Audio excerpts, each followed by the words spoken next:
Dua, tiga. Halo guys, welcome to podcast Tiga Remaja. Jadi di sini ada saya, Messi dari kelas 11B. Ada Ardo dari 10C. Ada Torres dari kelas 10C. Oke, jadi di sini kita bertiga bakal membahas tentang pro kontra kenakalan remaja di Indonesia. Nah, dari sisi pro-nya itu bakal dibahas dari Ardo, sisi kontranya dari Torres. Tapi sebelum itu saya bakal jelasin dulu apa itu kenakalan remaja. Apa tuh kak? Emang kalian udah pada tahu? Aku Belum, belum Kak. tahu sih kak. Belum tahu nih, dengerin. Jadi kenakalan remaja itu adalah sesuatu sikap atau perilaku yang melanggar aturan atau norma yang ada di negara itu.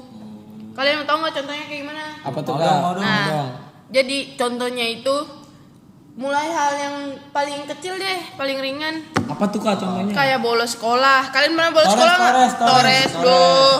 Keluyuran tengah malam. Torres. Torres semua nih.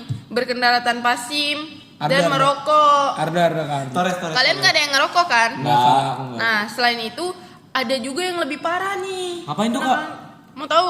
Mau dong. Nah, ada yang sampai udah ngelakuin tindakan kriminal.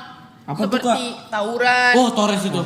Torres nih, wah. Enggak dong Kak. Bahaya ya kalau Mencuri. tawuran. Kalian pernah mencuri nggak? Wah, Torres mencuri.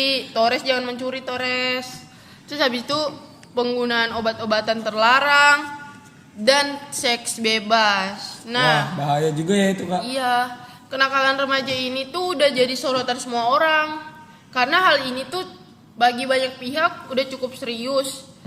Dan banyak sekali pendapat-pendapat serta solusi yang bisa diterapkan terkait akar dari permasalahan ini. Nah, maka dari itu mari kita bahas topiknya.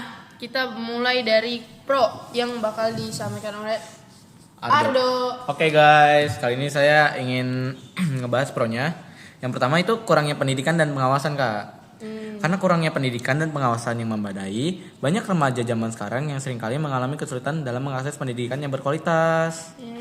Contohnya kayak apa? Kayak apa? Contohnya tuh kayak dari faktor lingkungan tuh biasanya tuh anak kecil bergaulnya sama anak yang besar. Pastikan nih contohnya kan yang nggak benar kan kak? Iya, jadi anak kecilnya tuh terpengaruh. Iya terpengaruh dan ngikutin Iya. terus menerus begitu kak. Terus habis itu kalau dari kurangnya pendidikan tuh biasanya tuh orang tuanya tuh ngasih pendidikan yang nggak bener. Maksudnya gimana tuh, kan pendidikan kok nggak benar? Semisalnya nih orang tuanya tuh nggak pedulian sama dia. Oh, Jadi kayak dia mau ngakuin apa aja terserah dia lah.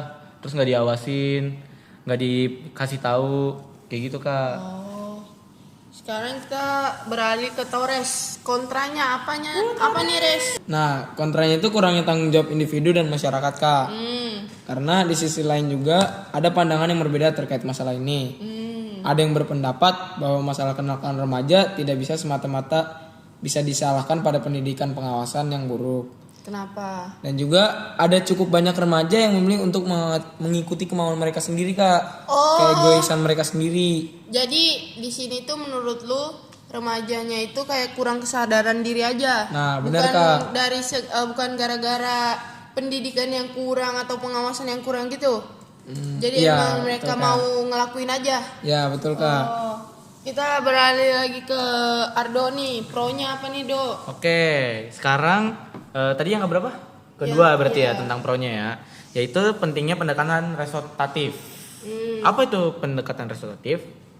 Adalah pemahaman kenakalan dari sudut pandang resolutif, lebih dari sekedar hukuman dan menakuti remaja. Pendekatan ini bertujuan untuk memperbaiki, memulihkan hubungan antara pelaku yang berbuat kenakalan dengan masyarakat yang menjadi korban kenakalan remaja tersebut, guys. Arti dari resolutif sendiri tuh adalah keadilan, guys. Atau fokus utamanya tuh biasanya tuh masyarakat memberikan ruang terhadap pelaku yang melakukan kenakalan tersebut untuk menyesali apa yang telah perbuat kepada masyarakat tersebut, guys. Nih, Res, kontra lagi nih, Res. Nah, kontranya itu mengenang banyaknya kasus kekerasan remaja. Nah, kekerasan remaja ini seringkali mengalahkan tujuan pendekatan restoratif yang tadi dibilang Ardo. Nah, banyaknya kasus berita tentang kekerasan remaja yang telah membuat masyarakat cemas dan khawatir akan keamanan mereka. pendekatan restoratif memiliki nilai-nilai positif.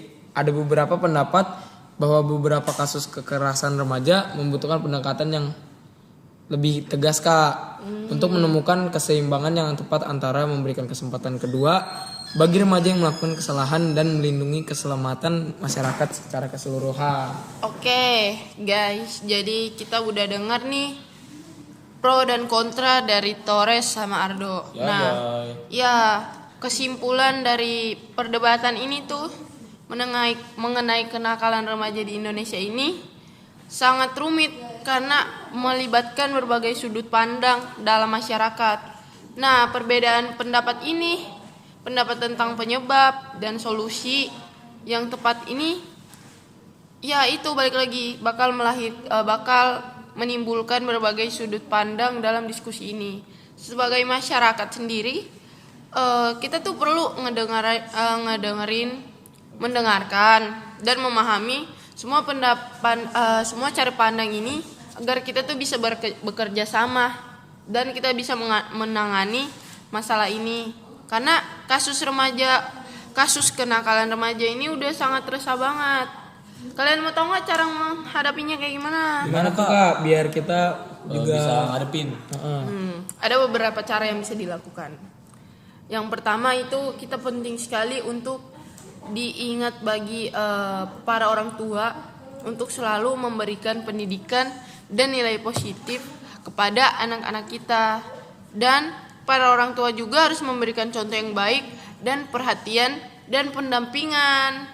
Nah, terus kedua, orang tua kita juga harus lebih memperhatikan kita dalam cara kita berteman, cara kita bersosialisasi sama orang.